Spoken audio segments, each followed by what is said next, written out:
Hi friends, అందరూ బాగుండాలి, అందులో మనం ఉండాలి.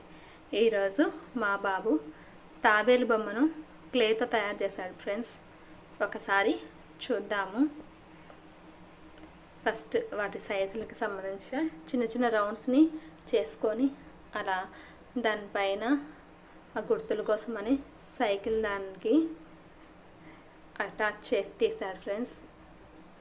ఆ విధంగా చేసుకొని వాటికి లెగ్స్, హెడ్ని ప్రిపేర్ చేశాడు. ఎలా ఉందో చూసి కామెంట్స్లో తెలియజేయండి ఫ్రెండ్స్. నచ్చితే లైక్ చేయండి ఫ్రెండ్స్. ఎలా ఉందో తప్పకుండా కామెంట్స్లో తెలియజేయండి ఫ్రెండ్స్. నచ్చితే లైక్ చేయండి friends. Thank you so much.